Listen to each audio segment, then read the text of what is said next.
Couples in love make promises in sickness and in health, to have and to hold. But when the past catches up to you, a couple can find the real meaning of the phrase, love you to death. Am I ever gonna love, gonna love, gonna love again? Am I ever gonna love, gonna love, gonna love again? When she was found, they were planning a wedding. And then that wedding was less than 48 hours away. Never would have thought that I would have been going to her funeral that next week instead of her wedding. Never would have thought it. She come in the door and she said, I'm here to get a marriage license. A lot of things happened after that. I don't want to cry. Hours away from becoming a bride, Molly Watson's story takes a tragic turn when a stranger makes a discovery on a country road.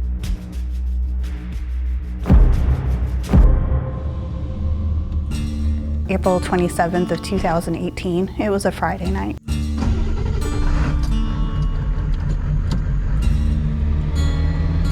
Glenn McSparron is taking a shortcut from his mother's home there in Monroe County.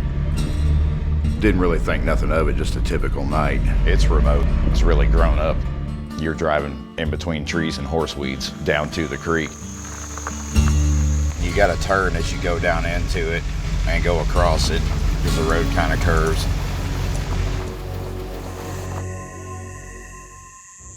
That night, he says he saw headlights. He saw a car come up and kind of cut him off, put their headlights right into his view. And once I got a little bit closer, I could see that there was a car, and I thought that they wanted past me, so I pulled over to the side of the road. Then I could see another car parked over on the right, facing away from me. He said he saw a short white guy driving the car. Glenn McSparron described the car with the older white man as an old grandma car. I couldn't hardly see him because of all the glare, and I just kind of turned my head towards the window and I said, hey, is somebody stuck down there? And how did he say that? He said, I don't know where they're at, it's gonna be a while. Glenn McSparron had a brief verbal exchange with this older white male, and the other individual indicated that Glenn needed to go around a different way. So I just backed my truck up a little bit and went back to the west. The more I thought about it, I was like, something's not right. I talked to my mom and my brother for a minute, and I told them, I said, I'm gonna go back through there. On his way back, just 30 minutes later, a horrific scene, a body in his headlights. I stayed in my truck and I called 911. I don't know what the hell's going on here. They wanted me to just make sure if she was alive or not. Ma'am. Ma'am. Oh my God. I don't think she's alive, no. I seen if she was cold to the touch or if she had a pulse, and she did not. And I looked in her eyes and I could tell that she was gone. Her eyes are open. I swear to God, she's dead. She was essentially shot execution style. She had been shot once in the back of the head at point blank range. The idea that it never happens here, in this country corner of Missouri, is pretty much right. 123. Police go into full investigative mode, and there's evidence to be found. In the muddy crime scene, they find tire tracks, remarkably well preserved. And there appeared to be markings that looked like two O's. I think everybody looking thought that it was probably a Goodyear tire. I came upon this shirt laying in the road, went around the shirt and past it, and then I stopped and I'm thinking, we're kind of close to the crime scene here. I probably better pick that up just in case. That t-shirt, we later learned, had gunshot residue on it, had Molly Watson's blood. On a road leading away from the scene, they find an empty box. It was an empty .22 caliber ammunition box. A .22 would be considered a small caliber firearm, along with several other calibers. An autopsy later recovers a bullet. It revealed that it was a small caliber weapon that was used to kill her. The bullet that they found was too damaged to be able to match it up with any particular firearm. All we can say about the projectile is that it would be consistent with a small caliber ammunition. We initially run the vehicle registration, things of that nature. We were eventually able to figure out that the victim was Molly Watson. Police wake up the family in the middle of the night with some pretty bad news. My wife woke me up, said, "Your dad's on the phone. He doesn't sound good. Something happened." I'll never forget my dad. He said, "Timmy," he said, "the highway patrol just left our house." I was like, "What happened?" He said, "They found Molly dead in the road." I was like, "What?" You know how old she is now? Police want to know what brought Molly to this dark, desolate place, and even more puzzling, who'd have a reason to kill her? Molly Watson's body was found wearing her engagement ring on her left ring finger. They were planning a wedding. Wedding of her dreams. That wedding was less than 48 hours away.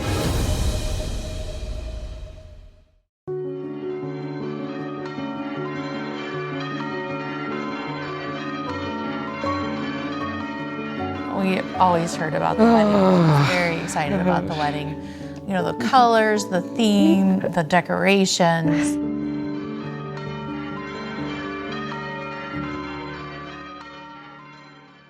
Molly has a wedding planner who's working on the details. There's a lot of burgundy and gold. Kind of reminded me of like a Renaissance kind of theme. Two dresses, she could not make up her mind. This dress, as you will see with it on me, I show it with me wearing one ball gown crinoline. Molly Watson is 35. Her friends describe her as sweet, creative, bubbly. Me and Molly were both kind of goofballs, but she was like my best friend. Lots of artwork, costuming. She was really good at that. She has a YouTube channel. She plays with makeup and shows off her sewing. She wanted to start like a weekly vlog where she would, you know, just talk about herself or what's going on in her life. I work in education right now. I have 2 degrees in psychology, a bachelor's and a master's. She wanted to be a singer for a long time, and she had a really good singing voice. I am going to sing the healing incantation from Tangled. Flower, gleam and glow, let your power shine. Molly was married in her early 20s. The relationship didn't last more than a few years. During the breakup, she's pregnant and has a son. Declan was her world. She would take him to the zoo, you know, she would take him about anywhere with her. That was just her world right there. Later, she dates a woman she'd known since they were in kindergarten together. But that relationship falls apart when Molly meets somebody new at the prison where she works as a corrections officer, a lieutenant named James Addie. He's 16 years older than she is, and Molly's brother says the couple doesn't spend much time with her family. There was definitely an age gap there. At first, you know, it was weird for us, but, you know, everybody kind of got past it. I asked her, you know, what does your family think about him? And she was really kind of hesitant. And she said, you know, my family doesn't really like him. They've only met him a few times. But Addie's brother looked up to him. Growing up, Jim, he was a role model and example. He was in the Marine Corps. And then from the Marine Corps, he got out after Desert Storm and just created a life. Molly told her brother that James mentioned he'd been married a few times. One marriage to a woman named Melanie resulted in 2 children, Ben and Emma. I loved Melanie. She was always nice, always kind, funny. It was just Melanie. The type of women that Jim liked were very, very nice, very kind. At this point, James and Molly seem to be a couple, and he's quite the romantic. He writes, "You're truly the love of my life, now and forever. You are my everything. I adore you." After 7 years of having this relationship with James, well, she surprises her family. She suddenly announces, "I'm engaged." You were booked for her makeup and hair 3 years ago? Yes. What did you know about Molly and the wedding and her fiancé? I remember meeting her. She was so excited. She wanted a Disney theme. A very wonderful wedding had been planned at the Stony Creek Inn. Molly had invited her family here to come to this event. She was bubbly, she was happy, she enjoyed talking about her wedding. James was kind of the opposite of Molly. He was very quiet, didn't show much enthusiasm. I just thought he was just a groom along for the ride. And then, according to Molly's brother, in the middle of planning the wedding, James gives Molly some terrible news about Melanie, the mother of his children. James had told Molly, who told me that Melanie was involved in December in a really bad car wreck and that she was on life support. And they didn't think she was going to make it. When I was reaching out to Molly to try to get a meeting scheduled, she had mentioned that James's ex-wife had passed away from a car accident over the holidays. So he had to go do funeral stuff with his kids when we were trying to meet. There are some last-minute changes. James and Molly cut their guest list in half, and it turns out his daughter, Emma, won't need the hair and makeup team. The plan was that she had a stepdaughter who she was planning to do hair and makeup on. I did also want to let you know that it is just going to be me getting hair and makeup done. My soon-to-be stepdaughter has decided she and a friend are going to do each other's hair and makeup, and so we're just going to go that route. Molly worries that her fiancé may be getting cold feet. Are you changing your mind? Not at all. Then what? It worries me that you were changing yours. I wasn't. Good. 2 days to go till the wedding. The couple are meeting at the county recorder's office to get their marriage license. He remembers Molly well. The cameras I got in the back of my office for security filmed all that. Molly Watson come in the door just shortly before 4 o'clock, and she said, "I'm here to get a marriage license." And she was quite pleasant to talk to. We had a good time. You can see James there in his uniform, running late, hurrying inside. And then Mr. Addie walked in the door, and he was not smiling. He was acting like this was not the place he wanted to be in. She reached right over to him and was touching his arm and stuff, and she would pat him on the back, and she would lean into him a little bit.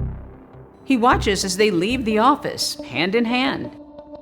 That's just tough. It really is, because she was a sweet girl.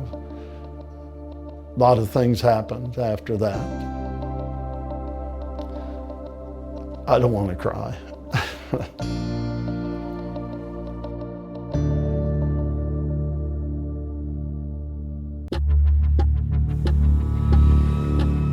Just hours later, that marriage certificate is found at the crime scene. Our marriage certificate was located in her car. That had her name in there as well as her fiance's name. Now, in the middle of the night, there's something they've got to do right away. They head to her fiance's house. So they went to his house that evening. While the trooper is there in the home, he makes a startling discovery. There's another woman in James Addie's house. She asks the trooper, "What are you doing here?"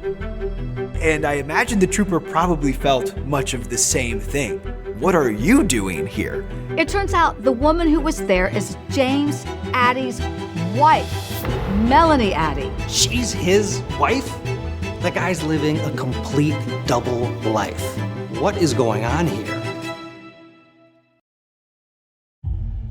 Rapper Sean Diddy Combs was a kingmaker. He had wealth, fame, and power. What's up? Welcome to New York! Until it all came crashing down. Federal investigators raiding 2 homes owned by hip-hop mogul Sean Diddy Combs. I'm Brian Buckmeyer, an ABC News legal contributor. As Diddy heads to trial, we trace his remarkable rise and fall and what could be next. Listen to Bad Rap, The Case Against Diddy, a new series from ABC Audio. Listen now wherever you get your podcasts.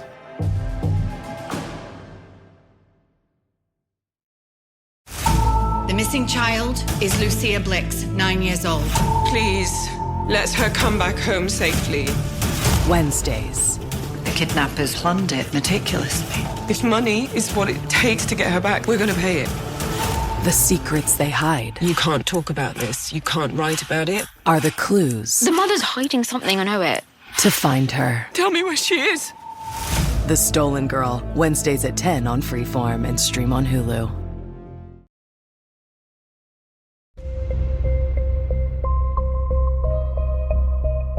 When police show up at James Addie's door to tell him that Molly, his fiancé, is dead, his wife is as surprised to see them as they are to see her. About 2:30, I think, I saw police car lights out my window. It was very strange to see that. I didn't know what was happening. She wasn't ready for everything that was about to come. She wasn't prepared that he had this whole other life that was happening without her. He admits that he was cheating on Melanie with Molly, and that yes, they had been engaged to be married. Mr. Addie became visibly hot and uncomfortable during that interview. So hot and uncomfortable that he actually walked over to his window, opened it, and put a box fan there to blow the cool air in.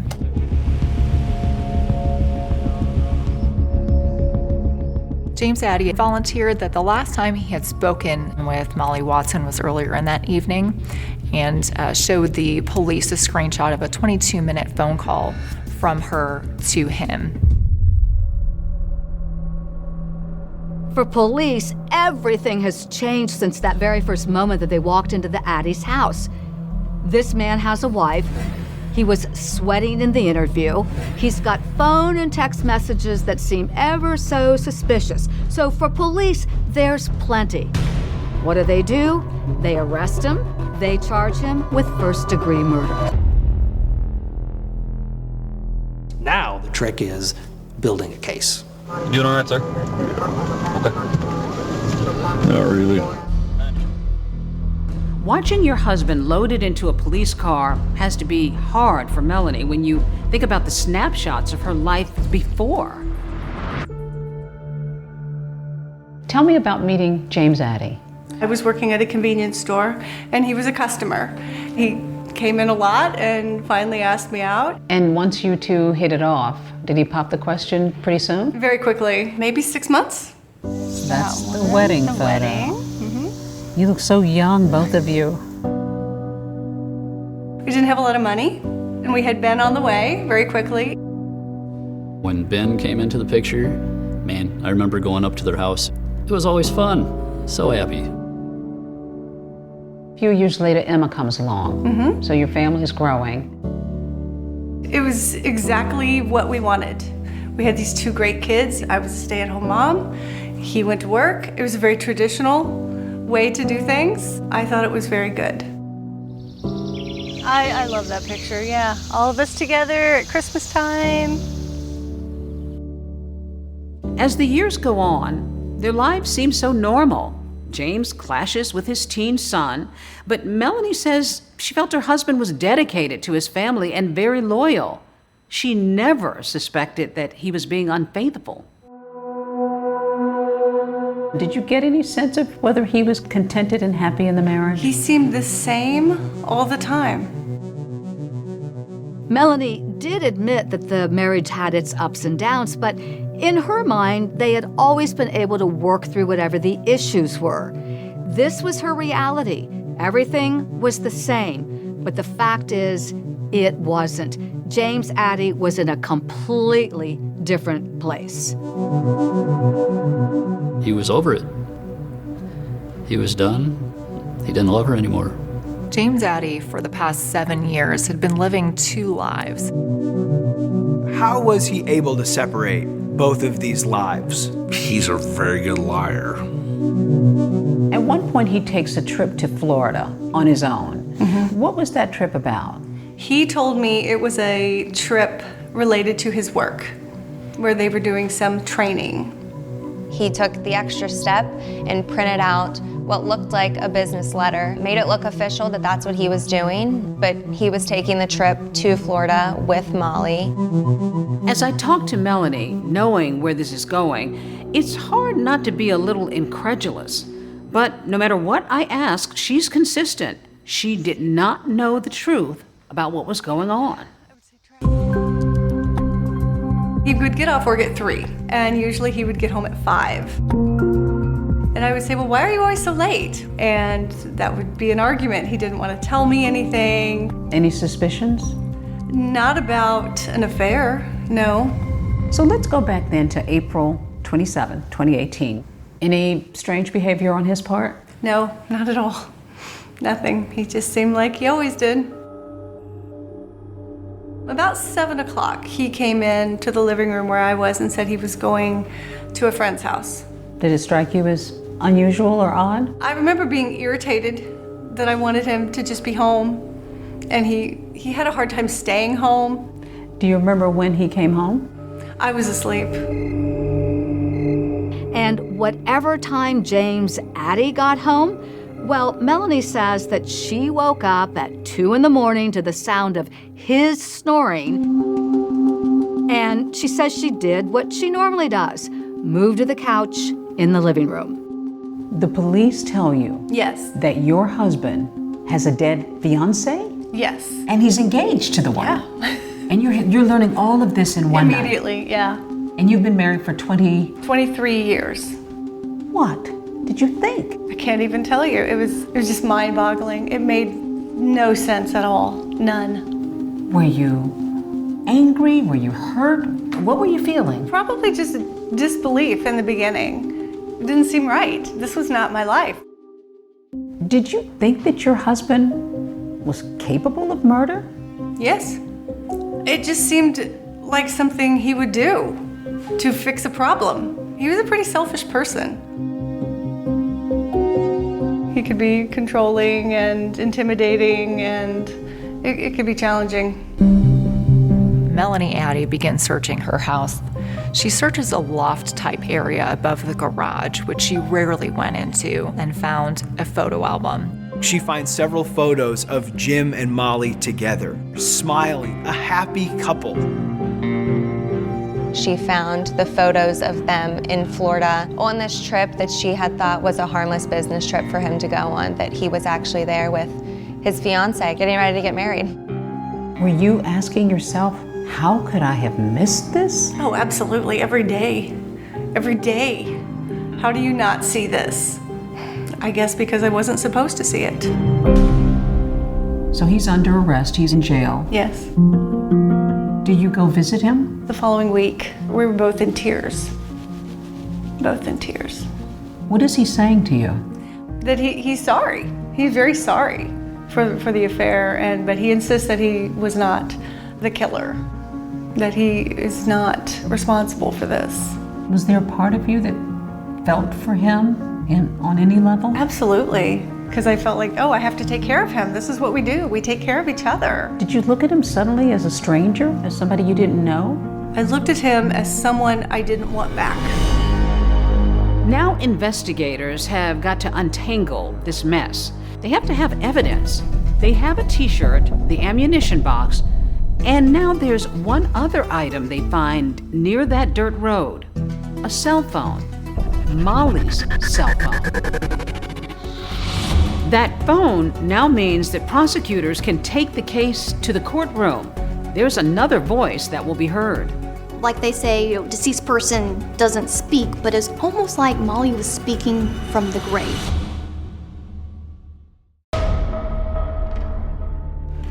James Addie, the former prison guard, now underguard himself. At trial, lead investigator Bradley Ream takes the stand to testify about that jaw-dropping moment in the Addie home. I asked her who she was. She replied, "I am his wife." I was like, whoa, I was wondering what was going on. And he told me that I got myself involved in something I shouldn't have. Glenn McSparron testifies about finding Molly. When you first went to the water crossing the first time, was there another car present? Yes, there was. We came upon a pair of headlights down by the creek, and then I could tell there was another car facing away from me. Glenn McSparron testifies about seeing that man at the crime scene, but in a blow to the prosecution, he can't identify James Addie as the man he saw. I couldn't get a really 100% clear look at him. But McSparron's description of the car that man was driving, that old grandma car, police say matches Addie's car. And then they take a good look at the tires. Prosecutors say one of the tires on Addie's car, a Goodyear, is just the kind that could leave a double O impression like the one found near Molly Watson's body. It wasn't just that double O print from the side of the Goodyear tire. Officers have something more. What prosecutors call a perfect tire print in the mud, just a few feet from Molly's body. A state crime lab expert testifies that he compared the right rear tire on Addie's car to a cast that was made at the scene of the crime next to Molly's body. And what conclusion did you draw, if any, about the tire and the cast? My conclusion was that particular tire made that particular impression. Prosecutors are convinced that this tire track matches Addie's car. The defense is saying, not so fast. All right, I'd like to talk to you about this comparison that we just had that states there is no widely accepted scientific principle behind an examiner looking at one tire and looking at a cast and saying they look the same to me. State's Exhibit 67. Could you explain to the jury what they're looking at here? That is an empty ammo box of .22 caliber. A prosecution witness testifies that bullets found in the .22 caliber rifle found in James Addie's home are consistent with the Thunderbolt ammunition, the kind that came in that empty ammo box they found. Even so, that doesn't prove that it's the murder weapon. Prosecutors call a long parade of highway patrol investigators and criminalists, and then they introduce a key item of evidence. A cell phone. Molly's cell phone. Molly Watson's cell phone was a vital link in the chain of evidence for prosecutors. Information from her cell phone did tell us that she had driven from her home to this location while she was on the phone with James Addie. Investigators are poring over all these text messages between James and Molly, and what they're hoping to do is reconstruct the events leading up to her killing. And maybe they'll find even a triggering moment that caused it to happen. And investigators say there's a reference to that story about Addie's wife Melanie dying after a car crash. Prosecutors say Addie texted Molly that his ex-wife's funeral was happening the day before their wedding. The funeral is tomorrow. I'm sorry, sweetness. I love you so, so much. Why would James Addie lie? Why tell Molly that his ex-wife Melanie was dead? Some speculate that maybe he hoped the story about the car crash would cause his fiancé to postpone the wedding and the collision of his two lives. But instead, it may have sped up his day of reckoning. Molly, at a certain point, did try to look into this and question this, according to some of the things brought up in court. Forensic searches of Molly's phones indicated that the day before she was murdered, she was looking for Melanie Addie's obituary. Was obviously unable to find an obituary for Melanie Addie. Prosecutors point out that Molly's online search happens the day before her murder and argue this theory. Molly figures out that James's wife isn't dead and confronts him, and they say that's what led him to kill her. Did James Addie have a plan to see Molly that night? As stated here in the exhibit, the text message says, "I think I'm going to see you tonight." And that was sent from James's purple phone to Molly. He knew. He knew what was going to happen. He knew how that day was going to end. Earlier in the evening of April 27th, before James Addie departed his home, he had sent text messages from himself to himself.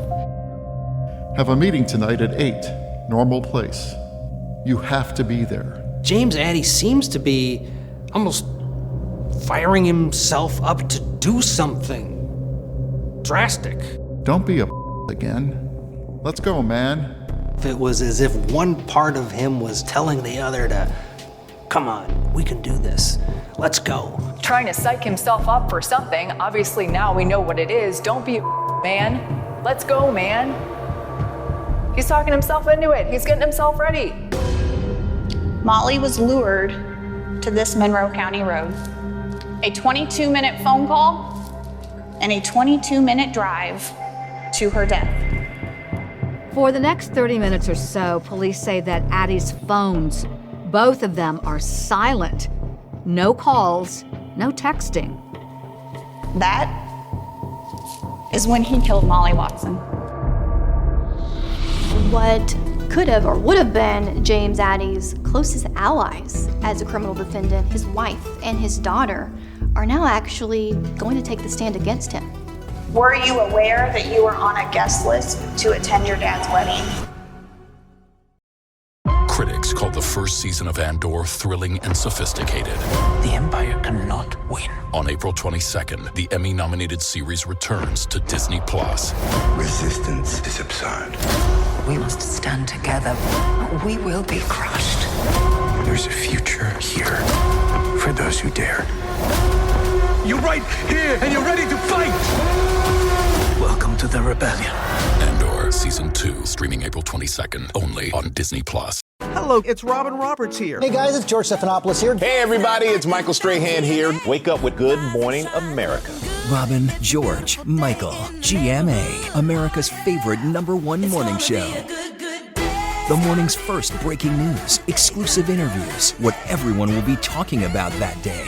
Put some good in your morning and start your day with GMA. Good Morning America. Put the good in your morning. GMA 7A on ABC. Will you please state your name and spell it for the court reporter? Emma Addie, E-M-M-A-A-D-D-I-E. The evidence at trial showed that Emma Addie had actually met Molly Watson previously. James's daughter Emma needed a costume. And Dad said that he knew somebody who did that kind of thing. And that person was Molly, and he took me to go meet her, and she made a costume for me. James had introduced Molly as a friend from work. Did you know about his relationship with Molly? No. She articulated to the jury what she saw and heard and remembered from that night. I was still up doing homework at around 10 p.m. And that's around the time that Dad came home. On cross-examination, the defense really tries to create some doubt with timing. Maybe he was in the garage working on his car, maybe she didn't know. You'd agree with me that back in this time frame, that your dad would frequently be in the garage, correct? Yes. Emma's most damaging testimony may be about that bloody t-shirt. Remember the one that was found in the road near the crime scene? The t-shirt becomes so important to this case because it's a one-of-a-kind t-shirt. And here's the kicker. It was made by James Addie's daughter, Emma. Do you recognize that shirt? Yes. Right. How do you recognize that shirt? She was able to identify it because she made it as a part of one of her classes. And so she was able to affirmatively say, that is the t-shirt that I made. Okay, yeah, I know that's my shirt. She gave it to her father. I brought them home that day after the contest, and Dad said that he would take one to the garage just to use as rags. Addie's defense says that's not proof, that maybe Addie had just given the t-shirt to Molly. Is it so implausible that one fiancé has a shirt that belonged to their fiancé? As far as your marriage with James Addie, can you describe it for the jury? Testifying next, the woman James Addie allegedly said was dead, his now ex-wife Melanie Addie. She filed for divorce soon after his arrest.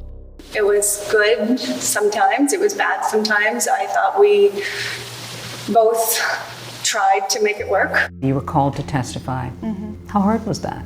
It's horrible. It's just horrible. You don't want to be there. I don't want to be in a position where I'm hurting him. I don't want to do that. So in April of 2018, were you still married to Mr. Addie and living in that same home? Yes. Did you have any plans to divorce at that point? No. He'd always been very hard on me about you know, how a wife should act and how a wife should be. And then he did this. He had an affair, and that's okay. No, we were done. We were done. James Addie didn't react to his ex-wife taking the stand, but everybody else did. Anybody watching was riveted. Prosecutors also asked Melanie about that outrageous story, the one they say James told Molly, that Melanie was dead. Were you in a horrible car crash in October of 2017 around Christmas or New Year's? No. And is it fair to say you did not pass away in April of 2018? That's correct. After calling nearly 20 witnesses, the state rests its case. Thank you, sir. You may step down. And now it's time for the defense to take its turn. All kinds of options here. They could introduce evidence, they could call witnesses, or they could put James Addie himself on the stand. Instead, they do none of the above. Not putting up a case for the defense is fairly common because the argument is it's the state's burden to prove something beyond a reasonable doubt. Once my client puts a witness on the stand, now we're in competition for who is more likable, for who do we believe more. You lose the state's burden and you take on a burden yourself. If the evidence will show that the state does not have proof beyond a reasonable doubt. Your doubts are reasonable. Your doubts are reasonable because Jim did not kill Molly. They attempted to raise enough reasonable doubt about the things that weren't there. There was no murder weapon. What would be the motive of a man in love killing his fiancé? He was in love with Molly, was the defense, and he was having an affair, but that didn't necessarily mean that he was the killer. Closing arguments in this case ended up being on what would have been James and Molly's 3-year anniversary. Molly Watson does not get to celebrate her 3-year wedding anniversary today, but you have the power to give her justice.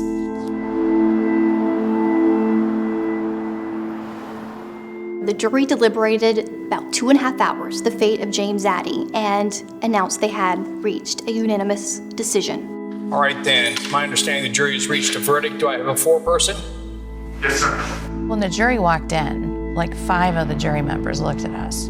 Like they glanced over and I thought, okay, I don't know if this is a good sign or not. Verdict reads as follows. As to count 1, we, the jury, find the defendant, James Addie, guilty of murder in the first degree.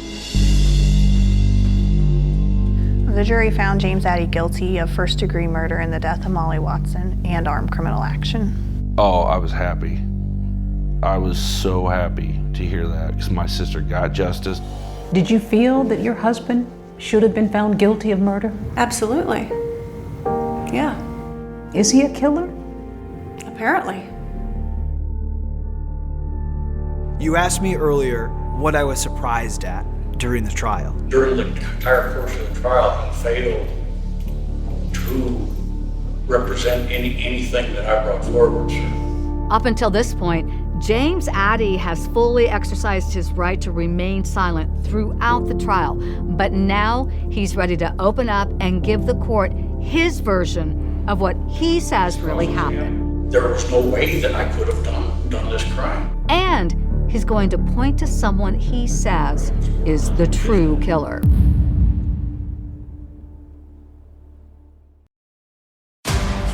The Amateur has arrived in IMAX.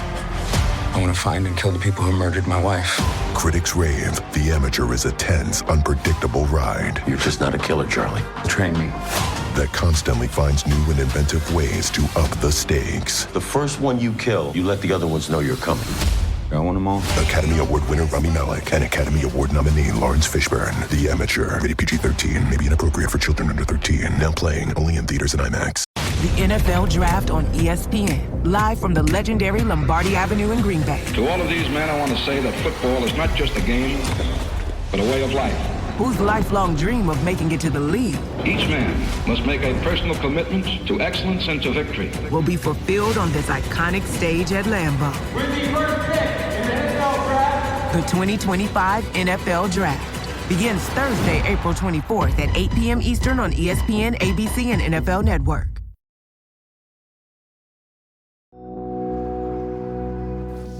thank you and have a seat. We're here today on 18AC-CR 01983, State versus James Addie. Matter comes on today for final disposition. 2 months after his conviction, James Addie is formally sentenced. Mr. Addie, having been convicted by a jury of your peers of the charge of murder in the first degree, I hereby sentence you to life imprisonment without the possibility of parole, that being the sentence mandated by law. Once sentencing is over, the judge wants to hear from Addie about why he now claims his lawyer did not do a good job. Anyone expecting regrets or remorse is in for quite a surprise. Normally, criminal defendants keep their mouths shut, they say yes when they're supposed to, and they move on their way to get their appeal going. Not James Addie.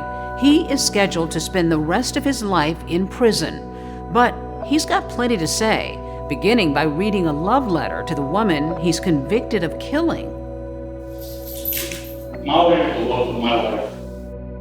Addie insists that Molly was the love of his life. He says he misses her terribly and would have done anything to keep her happy. Addie is now asking for a new trial. He's complaining to the judge that his defense counsel was ineffective. Honestly, let his defense attorney have it. He said that he did not think that TJ did a great job. Can you give me an idea of what kind of stuff you wanted him to bring forward?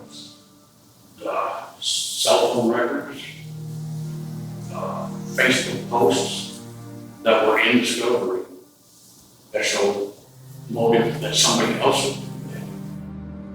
Molly had an ex who, according to him, had stalked her, very much so had a motive to do harm to Molly as her wedding was approaching.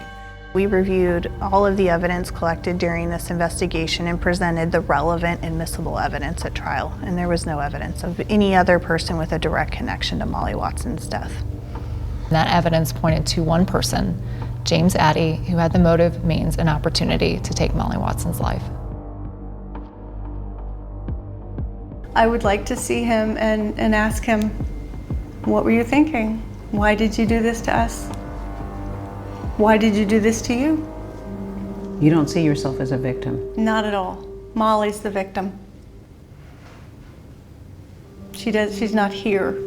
She lost her life. You just think of the lyrics of that song that Molly loved so much from the movie Tangled. Bring back what once was mine, what once was mine. Just a couple of days ago at work, I'm a mechanic and we have our bay doors open, and out of the blue, this balloon came right up to me and it says, "We love you, we miss you." And that was Molly telling me, "Hey, we're watching you." So it definitely felt good.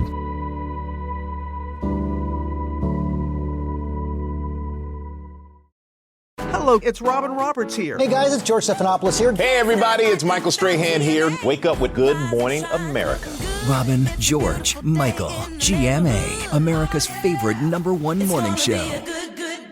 The morning's first breaking news, exclusive interviews, what everyone will be talking about that day. Put some good in your morning and start your day with GMA. Good Morning America. Put the good in your morning. GMA 7A on ABC.